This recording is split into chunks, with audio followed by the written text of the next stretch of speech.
Brent Freeman with the CBB Group. This is part 2 of a two-part series on exit planning. Doing a quick review of part 1, we sat down and talked about an owner establishing exit goals, kind of things you need to think about, putting it down on paper. We also talked about measuring your financial and mental readiness to sell. We then reviewed the 5 basic exit options, which include a sale of the business outright, a recapitalization event, which usually involves a private equity or portfolio or family office, an ESOP, which is an employee stock ownership program, management buyouts, and gifting, whether to family or charities. We then coupled those options with the 3 basic valuation methodologies, which include a synergistic value, an investment value, or a fair market value.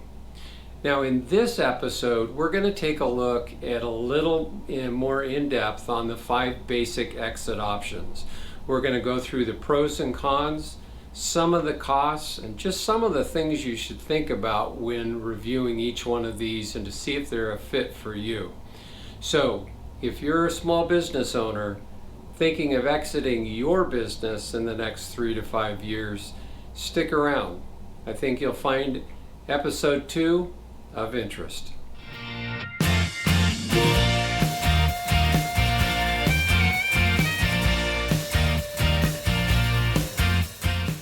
Let's take a look at exit options and the valuation of those exit options. So part 1, we talked about why they're not all created the same, but let's do a quick review. Your exit options are really divided into 2 groups, external and internal and or family. Now first, on the external side, you've got the sale of the business outright, and that can be either to an investment owner-operator or to a private equity group, or if you're lucky enough to get a synergistic value out of it, you can do that. The next option is really thinking about the private equity group recapitalization. And that's really where you take on a partner, where you sell the majority of the company to a third party, and then they help you with resources and capital to grow the business as you continue to manage it. The internal or family sales really starts with a stock ownership program for your employees called an ESOP, management buyouts, or gifting. Now in the employee stock ownership program as well as gifting, you're going to be looking at what's called a fair market value and may have discounts associated with that value for lack of control and lack of marketability. So again, quick review of valuation as it applies to exit options. Sale of your business outright is really an investment or synergistic value. Private equity group is most likely going to be an investment value. Employee stock ownership, fair market value with discounts for lack of marketability and lack of control. Management buyouts are a little tricky. You'll probably get somewhere between an investment value and a fair market value with no discounts associated it. And we'll go into why that is in a little bit. And then gifting, again, that is fair market value. So again, just a quick synopsis of the exit options, valuations of those exit options. And again, they're not all created the same.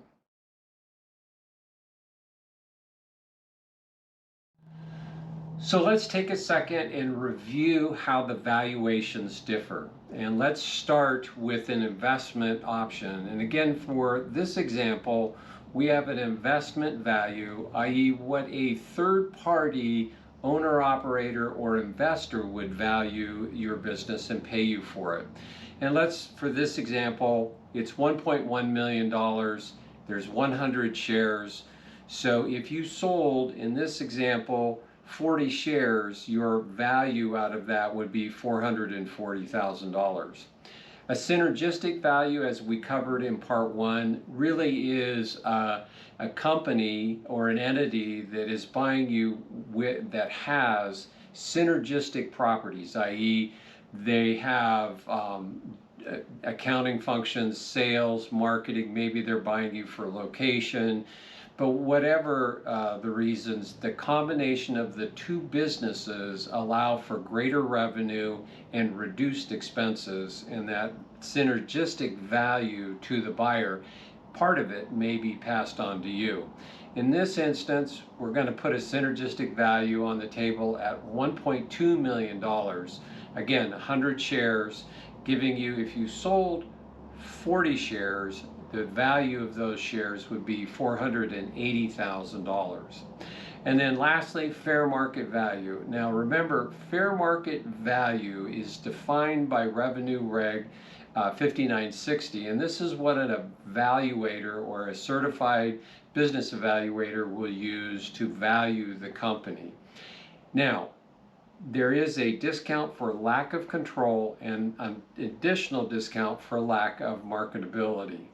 In this case, we have a fair market value of $1 million, 100 shares, and then when you apply the discount for lack of control as well as the discount for lack of marketability, what you get is when you sell your shares or 40 shares, you get a value of $256,000.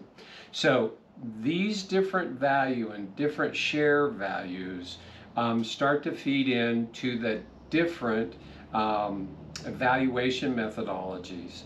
So for ESOPs, as you can see, the value on if you were to sell 40 shares, 256,000 is what you'd be able to get out of that sale of, say, 40 shares to an ESOP plan in your company, as well as if you were gifting to family members or charity, that would be the value that you would also receive out of it. So let's take exit options, valuations, and how the value is different and apply them to each of the 5 separate exit options.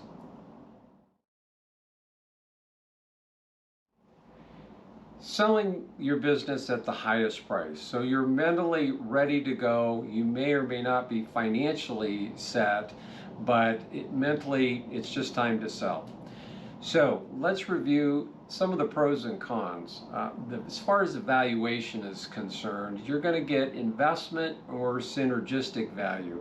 And a little bit on size here matters. If you have a seller's discretionary cash flow or what's known as an EBITDA, and that EBITDA exceeds $1 million to $1.5 million, you'll probably get more opportunity to get a synergistic value than an investment value. Now, you'll need to hire an advisor, either a business broker or a merger and acquisition advisor. For values where the cash flows are over $500,000, we strongly suggest you seek out a lower middle market merger and acquisition advisor to help you with this transaction.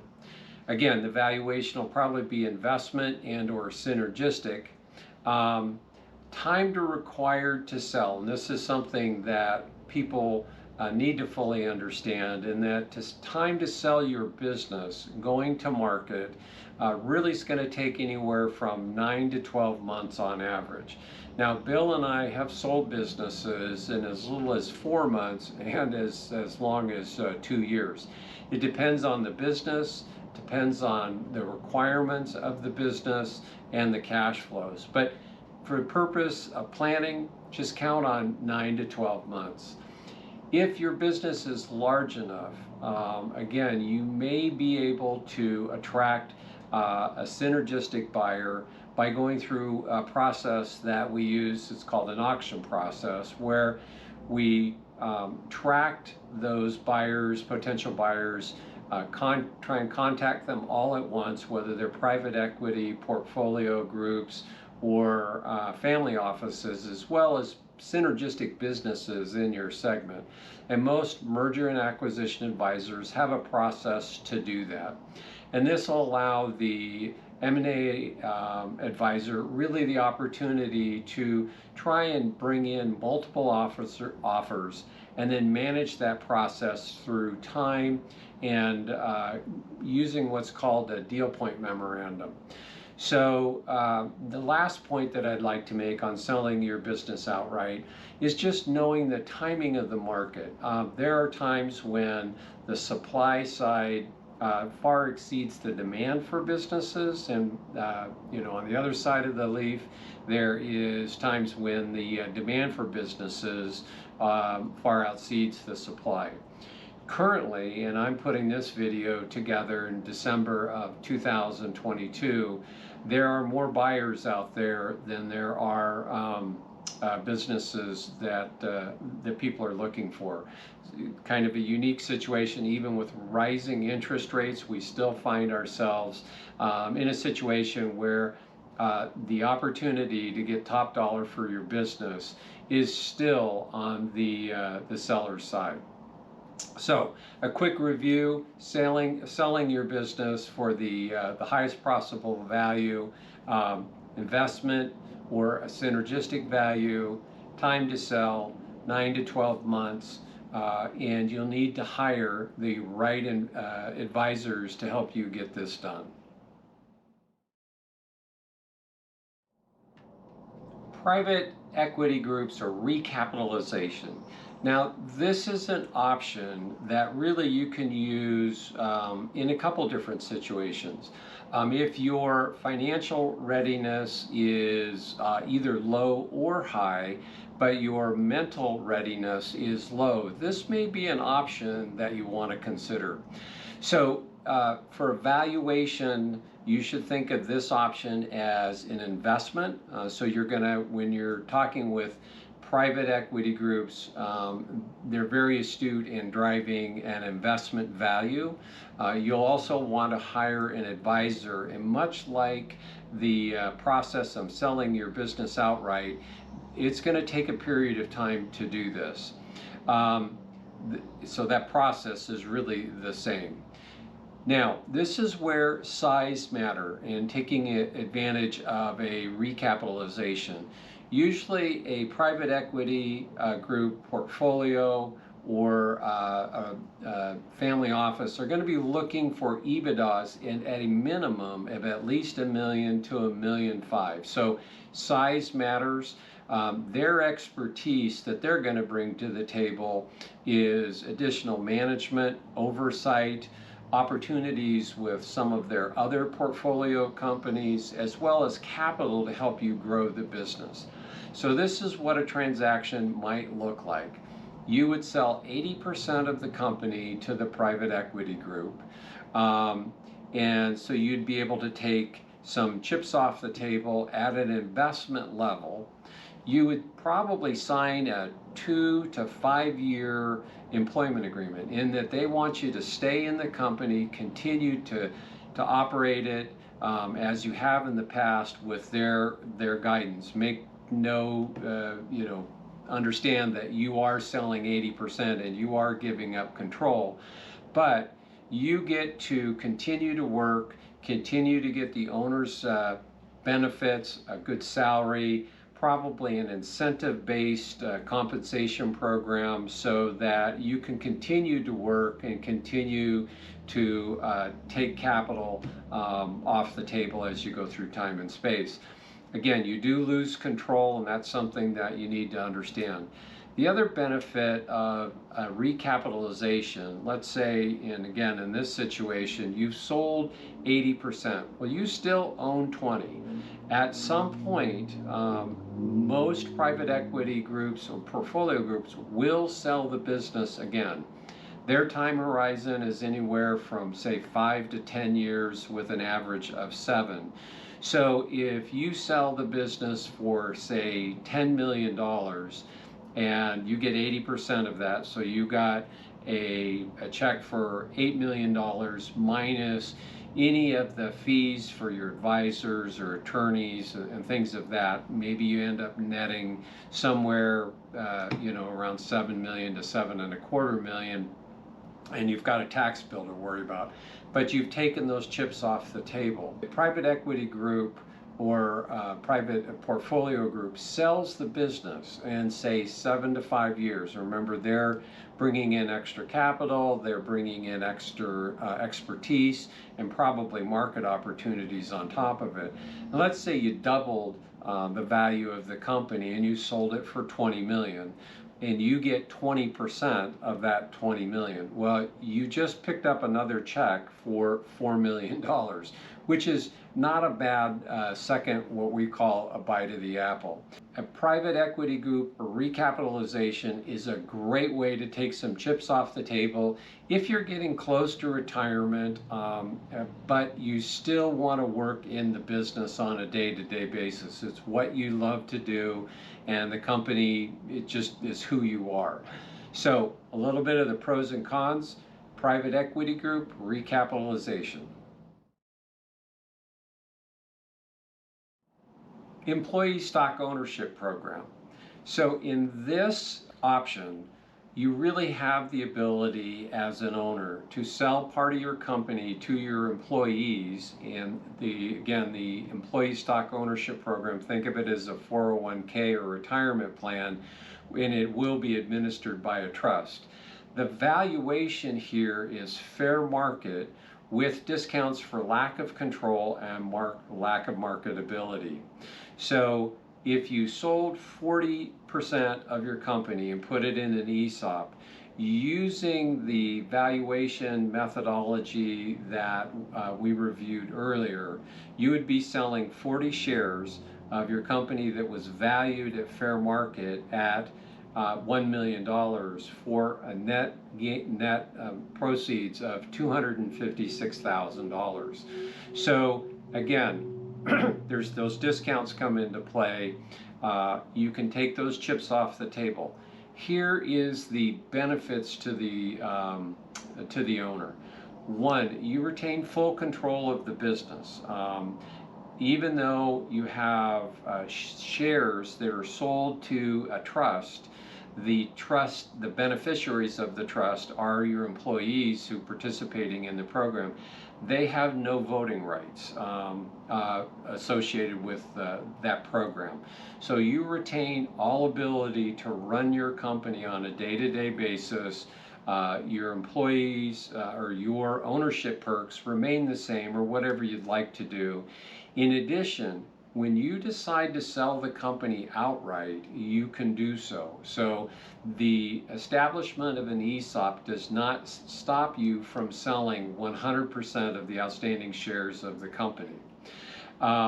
You must be a C or an S corporation to qualify. You cannot be an LLC. And remember, the company sets up a trust. The trust purchases the shares of the of the company and administers those, much like a 401k program.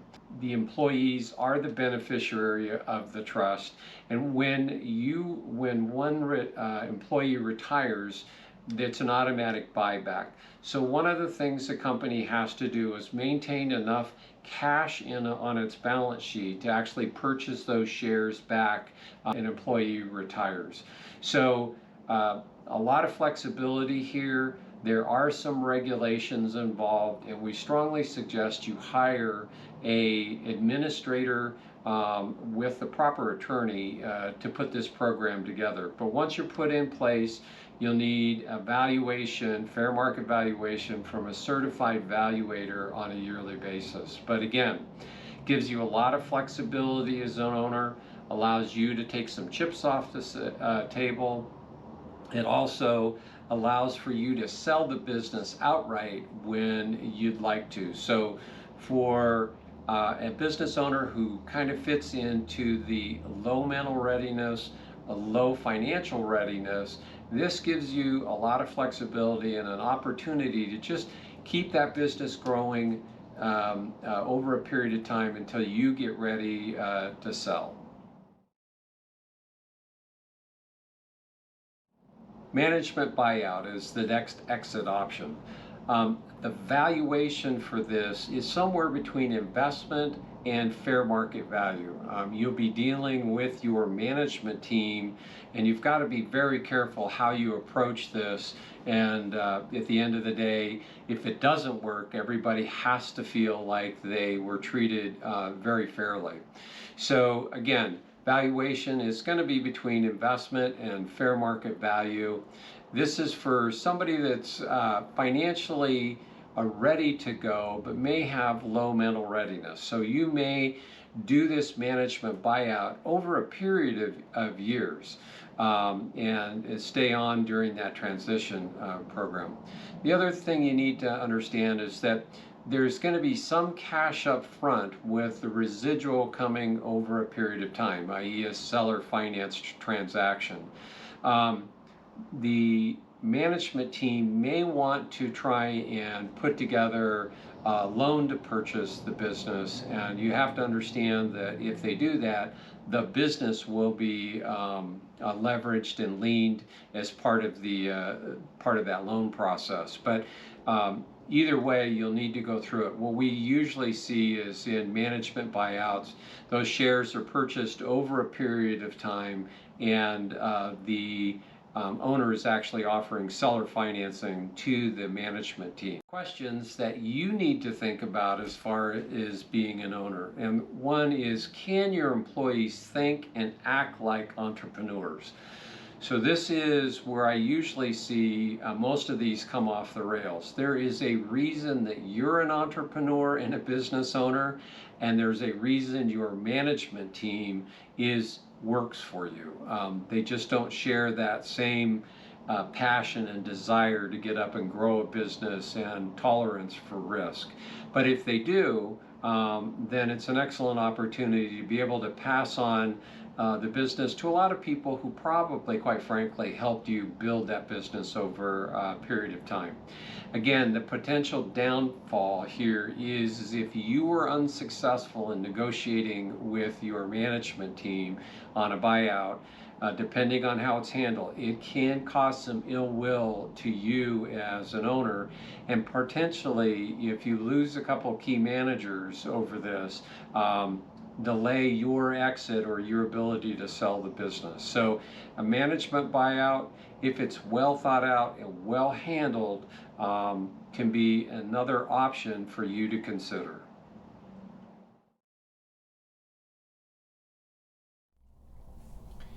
Gifting is the last of the exit options to review. And the valuation for gifting is fair market value, and discounts for lack of marketability and lack of control do apply. So if you go back and take a look at ESOPs where you were transferring, in the example we used, 40% of the company, you were going to be able to take out $256,000. Well, with gifting, those 40 shares are being transferred basically again at that 256,000. The advantage is that you get to gift more of the company over a period of time and pay less taxes. So this is really the ability to work with your tax accountant and your attorney over a period of time to be able to transfer a tremendous amount of wealth either to charity or family members. So again, gifting, fair market value, discounts apply, and done over a period of time. The last advantage to you as a business owner using this is you can stay on and continue to run your business as you're gifting shares to a charity or to your family trust or to your heirs over a period of time. So again, you can exit the business and set this up to happen over a period of time, or you can stay on and run the business. So, exit planning. Well, we've covered a lot in these two videos, but actually we've covered a lot, but at a fairly high level. We covered exit goals, setting them for both you personally as well as for the business. We talked about your financial and mental readiness to exit, and measuring both of those components helps you build a time frame on and select the right options to exit your business. We then covered the 5 basic exit options available to you, and there are some more that you could, hybrids of some of these that you could take advantage of, as well as talking about different valuation methodologies and how they apply to the different exit options. So for a little more information, and it's a fairly easy read, I'd really suggest that you look at purchasing Exiting Your Business, Protecting Your Wealth, written by John Leonetti. Now, I've been fortunate enough to attend a couple of his seminars, and he does a great job of just laying this out with a lot of examples. And the book's written for business owners and their advisors. So we'll leave a link at the end of the video. So again, I hope you got something out of this series, and we'll look forward to seeing you in the next video.